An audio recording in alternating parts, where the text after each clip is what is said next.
ये पैगाम है भारत के हर कंटेंट क्रिएटर के नाम।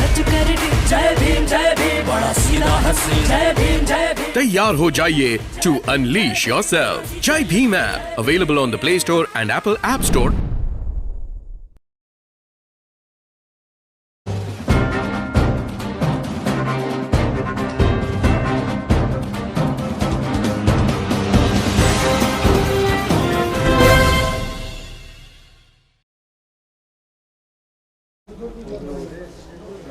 आज गाजियाबाद के गठबंधन के प्रत्याशी विशाल वर्मा जाटव जी के कार्यालय पर हमारे राष्ट्रीय लोकदल के राष्ट्रीय महासचिव जी मौजूद हैं। भी पत्रकार साथी हमारे राष्ट्रीय महासचिव यहाँ बैठे हैं, जो भी उनसे वार्ता करना चाहें तो हमारे त्रिलोक त्यागी जी, हमारे राष्ट्रीय महासचिव, जो पूरे प्रदेश में इस समय घूम रहे हैं और पार्टी के लिए प्रचार करने का काम कर रहे हैं, आप लोग बात करना चाहें तो त्यागी जी। सबसे पहला सवाल मेरा ये है, जिस तरीके से आज गृह मंत्री अमित शाह जो है जाट नेताओं के साथ में उन्होंने प्रेस वार्ता की और कहीं ना कहीं उनको मनाने की कोशिश की और ये बताया गया कि जाट नेता जो है मान गए हैं, किसान आंदोलन को भूल गए हैं और इस बार भाजपा को फिर वोट करेंगे। क्या कहेंगे इस बात को लेकर? देखिए, ये तो आपका प्रेडिक्शन है कि जाट नेता मान गए हैं और फिर आंदोलन को भूल गए हैं। ये आप अपनी तरफ से कह रहे हैं। ये एक परसेप्शन भारतीय जनता पार्टी चुनाव के टाइम फैलाने का प्रयास करती है। 1 साल तक किसान आंदोलन चला, 750 किसान मारे गए। भारतीय जनता पार्टी के गृह मंत्री ने, भारतीय जनता पार्टी के नेता ने एक लाइन का शोक संदेश नहीं भेजा। उनके घर पर कोई आदमी आज तक मिलने नहीं गया।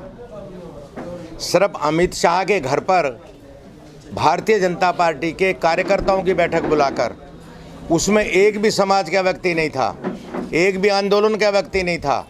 अगर आप उन चेहरों को पहचानते हो, मैं नाम नहीं लेना चाहता, उसमें भारतीय जनता पार्टी के एमपी, भारतीय जनता पार्टी के एमएलए, उनके पदाधिकारी, वो लोग मौजूद थे। और वहाँ पर बैठकर अमित शाह जी कहते हैं कि मैं आपके समुदाय से माफ़ी मांगता हूं। अरे माफ़ी उन लोगों से मांगो जो 1 साल तक सड़कों पर पड़े रहे। आपने तब उनको 3 नाम दिए। यूपी बॉर्डर पर बैठे हुए थे, उन आतंकवादी कहते थे। जो पंजाब के लोग बैठे हुए थे टीकरी बॉर्डर पर, उन्हें खालिस्तानी कह रहे थे। अगर उनके बीच में कोई मुस्लिम लोग भाई पहुँच गए तो वो तालिबानी थे। आपने किसानों को 3 नाम दिए। आज आपको गलती याद आई है? 750 लोग मर गए। किसानों ने तय किया है वो भारतीय जनता पार्टी के किसी भी उम्मीदवार को गांव में घुसने नहीं दे रहे हैं।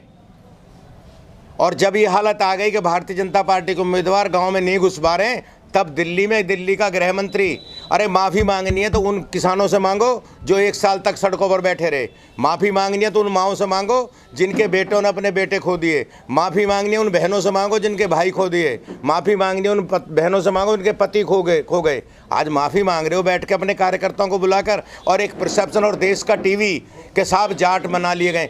जाट, सवाल जाट का नहीं है। चौधरी चरण सिंह जी ने लोकदल बनाया था। लोकदल किसी एक पार्टी की नहीं, चौधरी चरण सिंह जी ने किसानों को, गांव वालों को, गरीबों को जोड़कर लोकदल बनाया था। ये किसानों की पार्टी है। ये जो जाट की बात चला ना, सुनिए, माफ़ करना मेरी बात को। भारतीय जनता पार्टी पहले धर्म चला रही थी। लखनऊ में 5 बिरादरियों के सम्मेलन कर चुकी है। अब 6ठी बिरादरी जाट आ गई है। लोकदल के लोग, समाजवादी पार्टी के लोग, हम जाति की बात नहीं करते। किसी जाति की हम कोई सम्मेलन अगर समाजवादी और लोकदल ने किया हो 5 साल में, हम लोगों ने अगर सम्मेलन किया तो किसानों का किया, हमने सम्मेलन किया छात्रों का किया, नौजवानों का किया, और हमने आंदोलन का समर्थन किया। ये आंदोलन जाटों का आंदोलन नहीं था, ये आंदोलन भारतवर्ष के किसानों का था। इसमें सिख भी थे, मुसलमान भी थे, जाट भी थे, सब लोग थे। और इसलिए इस तरह की गुमराह करने की बात भाजपा ना करे। रोकते हुए लेकिन संजीव बालियान जी कहते हैं कि आज की सभा में जो लोग उपस्थित हुए उन्होंने कहीं ना कहीं सहमति जताई है इस बात को लेके कि हमारा कोई गिला सिपा नहीं है भारतीय जनता पार्टी। अरे भैया, सहमति तो जताएंगे जो भारतीय जनता पार्टी की रोटी खा रहे हैं, जिन पे पद हैं, जिन पे टिकट हैं, जो एमएलए हैं, जो उनके रिश्तेदार हैं। अब कल को जयंत चौधरी कोई बात कहेंगे तो मैं सहमति तो जताऊंगा ही ना। तेजपाल तो सहमति जताएंगे ना, बिड्डी सहमति जमाएंगे, टीटू साहब सहमति जताएंगे। ये सहमति किसानों की नहीं, जाटों की सहमति नहीं, ये भारतीय जनता पार्टी के चापलूसों की सहमति थी, जो भारतीय जनता पार्टी की चापलूसी कर रहे हैं, ये उनकी सहमति थी। ये सहमति किसानों की सहमति नहीं है। और मैं आपसे साफ, पदाधिकारी नहीं चापलूस हैं, पदाधिकारी भी नहीं है। पदाधिकारियों ने अपने चापलूस लोग बुलाए थे। पदाधिकारियों ने जो उनके इर्द गिर्द लोग घूमते चापलूस, उनको इकट्ठा करके और किसानों की पगड़ी बंधवा रहे। अरे किसानों की पगड़ी बांधनी थी तो यूपी बॉर्डर पर आके राकेश टिकैत के बांध देते। मानते बड़े दिल के आदमी हो। पगड़ी बांधनी थी किसानों की, राकेश टिकैत के बांधते। पगड़ी बांधनी थी चौधरी चरण सिंह के फोटो पे बांधते, जिन्होंने किसान आंदोलन को जिंदा किया और अपने प्राण दे दिए। क्या बात कर रहे हो आप? लेकिन कहीं ना कहीं गृह मंत्री आज जो है जाके वो मुजफ्फरनगर दंगे की याद दिला रहे हैं कि समाजवादी पार्टी की सरकार में कहीं ना कहीं जो मजलूम लोग मारे गए थे वो इस सरकार की वजह से मारे गए थे। क्या कहेंगे इस बात? देखिए, ऐसा है, दंगे भारतवर्ष में मुजफ्फरनगर में नहीं, जब देश का बंटवारा हो तब भी दंगे हुए। उसके बाद अलीगढ़ भी हुआ, कभी हाशिमपुरा भी हुआ। हाशिमपुरा में सैकड़ों पीएसी के लोगों ने मुसलमान मार दिए, वो दंगा नहीं था। दंगे होते रहते, दंगे एक गंदे दाग होते हैं। ये आज मुजफ्फरनगर में चौधरी अजीत सिंह जी ने अपने 80वें साल में चुनाव लड़ने से 1 साल पहले जाकर ये घोषणा की थी कि मैं मुजफ्फरनगर आया हूं और दोनों समुदाय का जो मनमुटाव है उसको ख़त्म करूंगा। उन्होंने उसको ख़त्म किया। मैंने कहा कि चौधरी साहब मुजफ्फरनगर में थोड़ा सा ऐसा ही है, आप कैराना लड़ लो। तो पता चौधरी साहब ने मुझे क्या कहा कि त्रिलोक, यहीं से शुरुआत हुई थी नफरत की, मैं नफरत को ख़त्म करूंगा और चुनाव यहीं से लड़ूंगा। अजीत सिंह आज स्वर्ग में चुनाव हार गए पर नफरत को ख़त्म कर गए, ये मैं आपके बीच में कह रहा हूँ। अजीत सिंह चुनाव हार गए पर नफरत को ख़त्म करके स्वर्ग में गए। इसलिए ये जो सवाल खड़े करवा रहे हैं ना या ये लोग, ये सवाल बेमानी है। समाजवादी पार्टी और राष्ट्रीय लोकदल का अलायंस हुआ है बड़े पैमाने पे और कहीं ना कहीं किसानों की सादत को याद करके चुनाव को रंग दिया जा रहा है। क्या लगता है आपको किसान आंदोलन का इसमें कुछ बेनिफिट मिलेगा आरएलडी को और सपा को? देखिए, मुझे थोड़ी सी आपकी भाषा पे भी शिकायत है। आपने कहा कि रंग दिया जा रहा है, ये ठीक है। आप एक मजे का राजनीति वो हैं पत्रकार, आप उसको, ये हम रंग नहीं दे रहे, हम उनकी आत्मा को शांति दे रहे हैं। जो हमारे घर के लड़के मारे गए हम उन पर दुखी हैं, हम रंग नहीं दे रहे। रंग भारतीय जनता पार्टी दे रही है, रंग अमित शाह दे रहा है, रंग बाल्यान दे रहा है, रंग वो लोग दे रहे हैं कि जिन्होंने उनकी हत्या कराई थी। मैं इसको हत्या बोलता हूँ। हम लोग तो उसमें श्रद्धांजलि अर्पित कर रहे हैं, हम कोई रंग नहीं दे रहे उनको, ना हम उस पर राजनीति कर रहे। हम उस पर राजनीति करते रंग दे तो हम उनकी, सुनो, दोनों मिले हुए हैं। मैं आज इस चुनाव के बीच में एक आरोप लगा रहा हूँ, इमरान खान और मोदी मिले हुए हैं। 5 पाकिस्तान के लड़के मारे जा रहे हैं तो इमरान खान अल्लाह अकबर का नारा लगवाता अपनी वोट बनाने के लिए। 5 हमारे किसानों के लड़के, फौज में किसके बेटे हैं? किसान के बेटे हैं। जब बॉर्डर पर मारे जाते हैं तो मोदी के और अमित शाह के लोग कूद के नारे लगाते हैं भारत माता की जय। अरे किन के बेटे मारे जा रहे हैं? ये नूरा कुश्ती 8 साल से चल रही है इस देश में, और मेरा आरोप है कि ये मोदी जी वोट के लिए नूरा कुश्ती खेल रहे हैं। ये जगह जगह ये जो हो रहा है, इसलिए आप जो कह रहे हो ना, ये अगर हमें राजनीति करनी होती तो हम किसानों के उन लड़कों की लाश को लेकर गांव में जुलूस निकालते। हमने रंग नहीं दिया, माफ़ करना, रंग देने वाले भी यही लोग हैं जो रंग दे रहे हैं। मुजफ्फरनगर की महागठबंधन की सभा में राष्ट्रीय लोकदल ने तन मन धन से पूरा सहयोग किया, 10 लाख से ज्यादा की भीड़ को वहां इकट्ठा किया। लेकिन अब स्टेटमेंट आता है भारतीय किसान यूनियन का कि हमारा किसी को समर्थन नहीं है। तो आप कैसे इस बात को तय करेंगे कि आपको वोट मिलेगा? देखिए, ऐसा है, मुझे थोड़ी सी, वैसे तो आप तो समझदार हो, पर आप भी उन समझदार लोगों में जो चीज़ों को भटकाने का प्रयास करते हैं। राकेश टिकैत का अभी मेरे साथ एनडीटीवी पे इंटरव्यू था, मैं वहीं से आ रहा हूँ चल के। राकेश टिकैत ने कहा कि जिन्होंने बर्बाद कर दिया, किसान को बर्बाद कर दिया, उन्होंने कहा कि जिन्होंने लखीमपुर खीरी के हत्यारे पे कार्रवाई नहीं की तो जनता फैसला लेगी। राकेश टिकैत ये बोल रहे हैं कि लखीमपुरी खीरी के हत्यारे को हटाओ। आप कह रहे हो कि आप वोट कैसे लोगे? मुझे समझ में नहीं आ रही कि ये आप पे कहाँ से खबर आ गई। अरे उन्होंने, नरेश टिकैत बेचारे सीधे साधे किसान हैं, उन्होंने कहा कि हमारे पास जो आता है हम उसी को आशीर्वाद देते हैं और हम किसी के लिए वोट नहीं मांगेंगे। हाँ, राजनीतिक संगठन है, क्यों वोट मांगेगा? कल को आप मुझसे कहोगे कि त्यागी जी विशाल वर्मा से बढ़िया फला उम्मीदवार है निर्दलीय, आप उसके लिए वोट क्यों नहीं मांग रहे? तो मैं कहूँगा कि ना भैया, कैसा भी उम्मीदवार हो, अखिलेश यादव और जयंत चौधरी जिसको तय कर देंगे उसके लिए वोट मांगूंगा, ये मेरा फैसला है। तो इसलिए किसानों का फैसला, किसान यूनियन का फैसला, ये फैसला है कि गठबंधन को वोट जानी है, इस पर कोई चर्चा नहीं होनी। और इमरान खान को एक बताया है, मैंने एक नहीं बताया, आप मेरे बयान को फिर से अगर गलत मत लिखना ना। मैंने कहा नूरा कुश्ती के लड़ रहे हैं। हाँ, नूरा कुश्ती पर ही निबंध लिखा जा सकता है। नूरा कुश्ती होती है कि मैं अपने घर बैठा रहूं, तुम अपने घर बैठे रहो और ऐसे काम करते रहो, दोनों को फायदा होता रहा, इसे नूरा कुश्ती बोलते हैं। दोनों मिली जुली कुश्ती लड़ रहे हैं। और उधर से 5 पाकिस्तान के जब वो हमारे सैनिकों को मारेंगे तो क्या हमारे सैनिकों को हाथ बंधे वो नहीं मारेंगे? लगातार 8 साल से हर हफ्ते 5-5 लाशें आ रही हैं। एक दफा क्यों नहीं लड़ाई करके खत्म करते मुकदमे को? क्या बेकार की बात कर रहे हैं? रोज 5 लड़के मरवा के भारत माता की जय बोल के भारतीय जनता पार्टी अपने रोज चुनाव लड़ती है, और यही इमरान खान कर रहा है पाकिस्तान में। अच्छा त्यागी जी, देखा जाए जब चुनाव की शुरुआत होती है, चुनाव का बिगुल बजता है, कहीं ना कहीं ऐसी घटनाएं होती हैं, जैसे पुलवामा कांड हुआ, इसके अलावा जो है लद्दाख के अंदर जो है बिहार के सैनिक मारे गए, ठीक है। क्या आपको लगता है इस चुनाव में भी कुछ ऐसा स्टैंड होने वाला भाजपा की तरफ से? अब वो भाजपा जाने, मुझे नहीं पता, ये तो अमित शाह सर भाजपा किसी एक उम्मीदवार सोचना। हमको तो इतना पता है कि हमें जो गन्ने का 4000 करोड़ बकाया उसकी मांग कर रहा हूँ आपके सामने। 5 साल से गन्ने के किसान का जो बकाया था उस पर ब्याज नहीं मिला, उसकी मांग कर रहा हूँ। भारतीय जनता पार्टी ने 2017 में ये वादा किया था कि हम हरियाणा के बराबर रेट करेंगे। हरियाणा में रेट 15 रुपये हॉर्स पावर है। महाराज जी ने आते ही 100 रुपये का 175 रुपये कर दिया। ये है भारतीय जनता पार्टी। और बीजेपी का एक मतलब और है, बीजेपी, इसका प्रोनाउंसिएशन कर दूं, बहुत झूठी पार्टी। बीजेपी बहुत झूठी पार्टी, लगातार। हाँ पूरे प्रदेश में घूम रहे चुनावों में जी, गठबंधन की सरकार बनने जा रही है, तो कितनी सीटों से सरकार बनेगी? देखिए, मैं जोशी तो हूँ नहीं, और आप मेरे छोटे भाई हैं, चूँकि इसी शहर के आप बासिंदे, मैं भी यहीं का बासिंदा हूँ। बात ऐसी कहूँगा कि जो कल भी जवाब देना, हाँ, जनता ने मन बना लिया है कि लखनऊ में गठबंधन का मुख्यमंत्री बनेगा और राज तिलक जयंत चौधरी के हाथ से होएगा।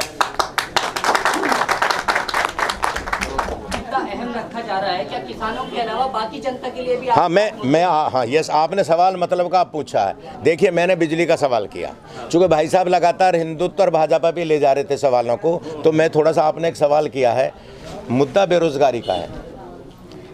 आदरणीय प्रधानमंत्री जी ने ये कहा जब पावर में आए कि हम 2 करोड़ नौकरी प्रत्येक साल देंगे। 8 साल हो गए मानवर, मई में 8 साल हो जाएंगे, तो 16 करोड़ नौकरी मिलनी चाहिए। मात्र 2 करोड़ नौकरी भी नहीं मिली है। मनमोहन सिंह का रिकॉर्ड नहीं तोड़ पाए मोदी जी, ये मेरा आरोप है। एक, जब आए आदरणीय महाराज जी, योगी जी, महाराज जी ने कहा प्रत्येक साल 15 लाख 75 लाख नौकरी, 4.5 लाख का अब डिक्लेयर किया। आप तो पत्रकार हो, मेरे से ज़्यादा पढ़े लिखे हो, रोज लिखते हो, पढ़ते हो। कहा है मुख्यमंत्री जी ने कि मैंने 4.5 लाख नौकरी दी है। इसका माने एक है कि आप 70.5 लाख नौकरी खा गए योगी जी। 75 लाख देनी थी, 4.5 लाख दी, इस पर मनन करना। दूसरा सवाल। तीसरा, मैं आपको कह रहा हूँ कि नोटबंदी में रोजगार खत्म किया। हम चौधरी चरण सिंह के समर्थक हैं, हम गांधीयन हैं। गांधी जी कहते थे, चौधरी चरण सिंह कहते हैं कि लघु उद्योग लगाओ। मोदी जी ने लघु उद्योग सारा नोटबंदी में ख़त्म कर दिया। हमारी मांग है आपके सामने, हम निवेदन कर रहे हैं कि हम 50 लाख रुपए प्रत्येक नौजवान को बिना ब्याज के मिलना चाहिए, और वो लघु उद्योग लगाए। कपड़ा, जूता, दिया सलाई, जो भी काम हाथ से हो सकता हो, साबुन, जो भी हो सकता हो, अपने ट्वेल पर, अपने गांव में, अपने हाथे में लगाए, और बेरोजगार नौजवानों को अपने साथ लगाए।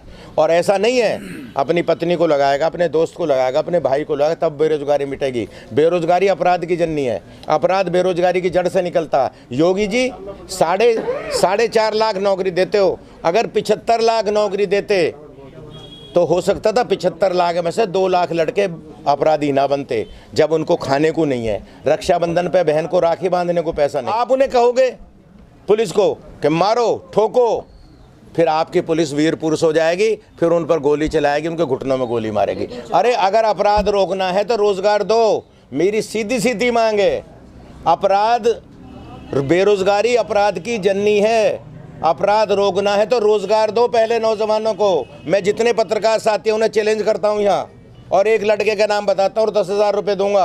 आप उसके चाटा मार दो बाहर निकल के, नहीं मारोगे। और बेरोजगार लड़का 20,000 पे कट्टे से गोली चला रहा है, आप उस पर अध्ययन नहीं करोगे। आप बेरोजगारी मिटाओ। और हम आपके कहना चाहते हैं आपसे कि 5 साल में हमारा गठबंधन 1 करोड़ नौजवानों को रोजगार देगा, IT सेक्टर में देगा, लघु उद्योग में देगा। हम 1 करोड़ लोगों को रोजगार देंगे। निजीकरण, निगमीकरण, उसके बाद में मुद्रीकरण, ये भाजपा का एक स्ट्रेटजी रहा लोगों को गुमराह करने का। क्या गठबंधन की सरकार बनती है, क्या उत्तर प्रदेश के युवाओं को नौकरी मिलेगी? जिस तरीके से 69,000 शिक्षकों को लठ खाने को मिल रहे हैं योगी जी के राज में। देखिए, मैं आपसे कह रहा हूँ, हमारा वादा है, हम 1 करोड़ नौजवानों को 5 साल में रोजगार देंगे। हम चौधरी चरण सिंह जी के नाम पर, चौधरी चरण सिंह के आदर्शों पर एक योजना चलाएंगे जो लघु उद्योग को बढ़ावा देगी। आप समझ लें कि लघु उद्योग को जब तक बढ़ावा नहीं होगा, मैं साफ तौर से आपसे कह रहा हूँ, सरकार के पास, इंडस्ट्री के पास उतनी नौकरियां नहीं है जितनी बेरोजगारी है। तब स्मॉल स्केल इंडस्ट्री क्यों नहीं पैदा करते? आपने तो जो स्मॉल स्केल, चूंकि रात को सपने में मोदी जी को नोटबंदी आ गई, किसी अफसर ने समझा दिया कि लाल नोट चला दो, आपके लिए बहुत शुभ है, तो सारे नोट बदल के सारे कलर के 2000 का। कहीं ऐसा होता है दुनिया में ब्लैक मनी ख़त्म करने के लिए 1000 का नोट फाड़ के 2000 का बनाया जाए? ये तो मैंने सुना है कि नोट की ज़्यादा संख्या हो जाए जिससे लोग कोठों में ना रख सकें। आपने तो बड़ा नोट बना दिया जिससे ब्लैक मनी और बढ़े। तो आपने नोटबंदी नहीं की, आपने लघु उद्योग बंदी की, आपने रोजगार घटाए देश में। ये मेरा आरोप है। एक जनता की समस्या ये भी है कि चुनावों के समय ऐसे प्यारे प्यारे वादे हर नेता के मुंह से सुनने को मिलते हैं, लेकिन जीतने के बाद जनता को कितना मिलता है? देखिए, हम तो जो वादे करेंगे, हम चौधरी चरण सिंह के अनुयायी हैं, हम आपसे साफ बात कर रहे हैं। हम जो बात आपसे करेंगे, आपसे कह रहे हैं 1 करोड़ लोगों को रोज़गार देंगे। और वो रोज़गार हम आपसे, मैंने ये नहीं कहा हम सरकारी नौकरी देंगे, हम उनको लोन देंगे, उनकी फैक्ट्री लगाएंगे, उनको काम। मैं एक सवाल आपके बीच में और उछाल रहा हूँ, आप सारे जर्नलिस्ट हैं यहाँ। मोदी जी ने कहा कि मैंने 20,000 करोड़ स्किल डेवलपमेंट में दिया। आज क्या है? New India, startup India, skill development. मतलब बात राष्ट्रभक्त को क्या करते हैं? नाम सारे अमेरिका से आ रहे हैं, राष्ट्रभक्तों के नाम अंग्रेजी में है। न्यू इंडिया, स्टार्टअप इंडिया, फलानी इंडिया। अरे इंडिया को तो हम खत्म कर चुके, हम तो भारतीय हैं। ये मोदी इंडिया इंडिया कर हर योजना इंडिया के नाम से। मैं आपके सामने एक सवाल छेड़ रहा हूँ, हो सकता है आप इस पर बहस चलाएं कि जब से मोदी आया तब से अंग्रेजों की इंडिया फिर जागृत हुई है। हर योजना इंडिया के नाम पे, और आपको बहकाने के लिए राष्ट्रभक्ति का आलम करते हैं। मैं आपसे कह रहा हूँ 20,000 करोड़ रुपया भारत के खजाने से मोदी जी ने स्किल डेवलपमेंट को बांटा है। ये लोकदल और भारतीय जनता पार्टी के लोगों को नहीं कह रहा, मैं जर्नलिस्टों को भी एक दावत दे रहा हूँ और चैलेंज दे रहा हूँ कि मुझे अपने किसी रिश्तेदार का, अपने किसी दोस्त का, अपने किसी साथी का नाम बता दें जिसे स्किल डेवलपमेंट में कोई रुपया मिला हो। ये रुपया सारा RSS और भाजपा के कार्यकर्ताओं के घर में गया बैंक के जरिए। इसकी CBI, इसकी जांच होनी चाहिए सुप्रीम कोर्ट के रिटायर्ड जज से। ये इतना बड़ा भ्रष्टाचार हुआ है मोदी की सरकार में कि 20,000 करोड़ रुपया सीधा RSS और भाजपा वालों के घरों में भेज दिया है। ये मेरा आरोप है। योगी जी के राज में, अखिलेश यादव के राज से 1.5 गुने रेप हुए हैं। ये मैं नहीं कह रहा, आप कह रहे हो, अखबार कह रहा, टीवी कह रहा, आंकड़े कह रहे हैं। और दलित महिलाओं पे 4 गुने हुए हैं। आप कह रहे हैं कि पता नहीं, मैं समझ रहा हूँ कि अखिलेश यादव बेचारा अपने घर में बैठे बैठे अपराध करा रहा, मतलब अपराध सपा करा रही है। आपके राज में 2 गुने रेप हुए हैं, आपके राज में दलित महिलाओं पे 4 गुने रेप हुए हैं। गांव की गरीब की बेटी खेत में नहीं जा सकती। एक जाति जिसको योगी जी का प्रोटेक्शन है, जिन दबंगों को, आपको याद है सेंगर का, दिलीप सेंगर हो गए, चिमयानंद हो गए। हाँ, अब मैं था, आपने नाम ले दिए। और तीसरा नाम उसको कैसे बोल रहे हो, हाथरस के DM को, जिसने रात के 2 बजे दलित लड़की को जलवा दिया। और जब जयंत चौधरी जाते तो उन्हें लठियों से पिटवाता है वहाँ का SSP। ये इनका जवाब लठियों का, ये जो जाट चल रहा है, लठियों का जवाब चुनाव की वोट से मिलेगा आपको। ये जो जयंत चौधरी का लाठी लगी थी ना, उसका जवाब आपको मिलने वाला है। ये भारतीय जनता पार्टी वाले समझ लें। ये लगातार भ्रम फैलाने का काम करते हैं।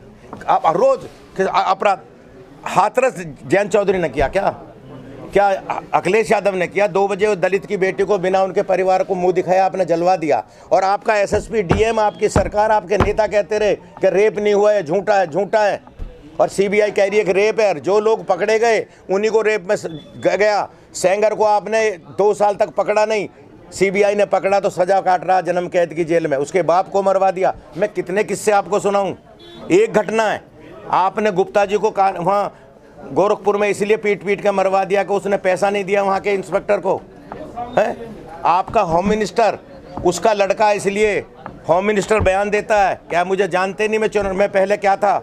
हाँ सब जानते हैं, तो पहले क्या था, वही काम किया उसके लड़के ने। अब तो इस सरकार ने, कोर्ट ने कह दिया कि इसी ने मारा है, गाड़ियाँ चढ़वा दी किसानों पर, किसानों को मरवा दिया। अरे महाराज हो, खुल के लूट कर रहे हो, हम आहा भी भरते हैं, हो जाते हैं बदनाम, और तुम कत्ल भी करते हो तो चर्चा नहीं होती।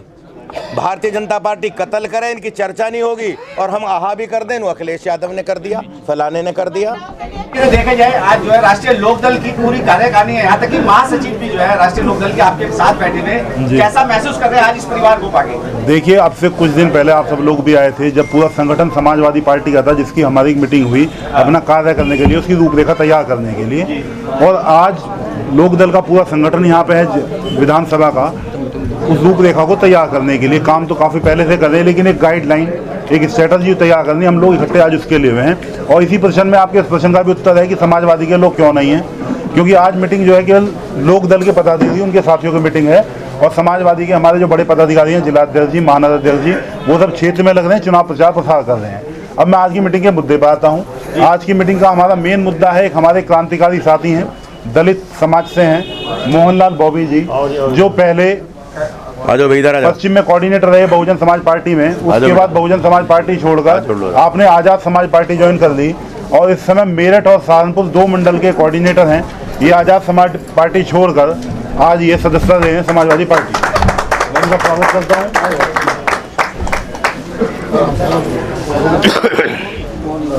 मोहनलाल बॉबी नाम है, मोहनलाल में कर दिया ना इलाज उसका, नहीं बैठे बैठे कर दिया। ये सवाल कर रहा था भाजपा की तरफदारी में, मैंने नहीं कर दिया। ये बड़े क्रांतिकारी साथी हमारे दलित समाज के, बड़ा अच्छा इनकी समाज में पकड़ है। पहले इन्होंने बसपा में काम किया था, पूरे पश्चिम में काम किया, इस समय 2 साल से आजाद समाज पार्टी का मेरठ और सहारनपुर मंडल देख रहे हैं। अब ये छोड़कर माननीय अखिलेश यादव जी की विचारधारा से प्रभावित होकर, प्रोग्रेसिव पॉलिटिक्स से प्रभावित होकर इन्होंने आज समाजवादी पार्टी ज्वाइन की। चलो बढ़िया, बहुत बढ़िया। अब मेरे धन्यवाद। सुनो, एक